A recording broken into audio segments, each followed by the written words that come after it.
আসসালামু আলাইকুম। আশা করি আপনারা সকলে অনেক ভালো আছেন। তো আলহামদুলিল্লাহ আল্লাহর রহমতে আমি অনেক ভালো আছি। তো আজকে আবার নতুন একটা কবুতরের ব্লগ ভিডিওতে আপনাদের স্বাগতম। যারা আমার এই চ্যানেলটিকে এখনও সাবস্ক্রাইব করে দেননি, দয়া করে সাবস্ক্রাইব করে দেবেন। পাশে থাকা বেল আইকনটা অন করে দেবেন।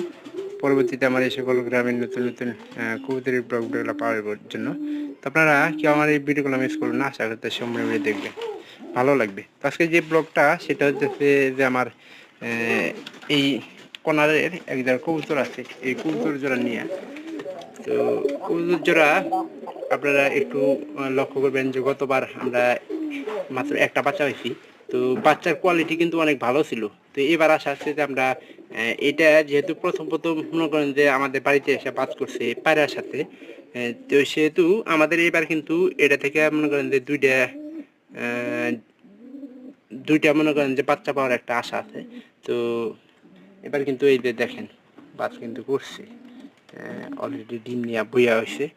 আর এই কবুতর জোড়ার একটা লক্ষণ আমি দেখলাম যে কবুতর জোড়া যাই করুক কিন্তু অন্যান্য দিক থেকে কিন্তু কবুতর জোড়া কিন্তু ভালোই আছে, তো মোটামুটি ভালো আছে।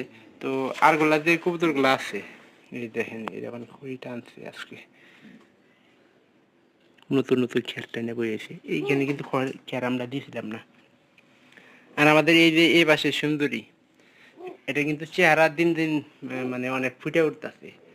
তো এটার একটা একটা সমস্যা আপনারা ধরতে পারবেন। তো কি কি সমস্যা অবশ্যই কমেন্ট করে জানাবেন। তা আমার যেটা সমস্যা মনে হয় সেটা কি জানেন, এই যে পায়ের মোজা। কারণ বৃষ্টির দিনে এলি এটা কিন্তু সহজে এটা থেকে কিন্তু বাচ্চা একটু কম কম পাওয়ার আশা বৃষ্টির দিনে আপাতত। তাছাড়া কিন্তু অন্যান্য দিনে কিন্তু এই কবুতরগুলো কিন্তু অনেক ভালো হয়। তো আমার এক বন্ধুর এরকম কবুতর ছিল। আর এই যে এই সুন্দরী দেখাইতো আমাকে দেখাইতো মনে করেন যে আগে ভাগে অনেক ভয় পায়।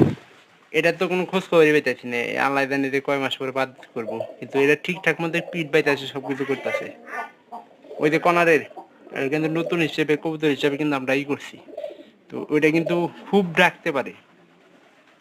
তো আমরা দুইটা কবুতর আমরা ডাকে নিয়েছি এবার, মানে এই কানির ঘরের কবুতর এই যে, আর এই যে উপরের ঘরের কবুতর, এটা কিন্তু খুব ডাকতে পারে। আর তাছাড়া আমাদের আগের যে কবুতর ছিল এই যে যেমন এই যে 2 নম্বর ঘরের, ওটা কিন্তু সেই, এটা তো ঠান্ডার কারণে ডাক গেছে গা এবারে। এটা ঠিকঠাক মতো খড় আল্লাহর মধ্যে চিনছে আর কি। এখানে খড়িটা নিয়ে টানছে কিন্তু এটার কোনো আভাস আমি দেখতেছি না। খড়িটা নিয়ে বয়ে এসে এটা এখানকার নতুন পশম দিব আর কি, নতুন পশম দেওয়ার সম্ভাবনাটা আছে। তো ভিডিওটি অবশ্যই ভালো লাগবে, ভালো লাগলে চ্যানেলটিকে সাবস্ক্রাইব করে দিতে বলবো। পরবর্তীতে আমার এই সকল গ্রামের নতুন নতুন কবুতরের ব্লগ ভিডিওগুলো পাওয়ার জন্য। তো আপনারা কি আমার এই ভিডিওগুলো মিস করবেন না। ভালো থাকবেন সবাই, সবাইকে ধন্যবাদ।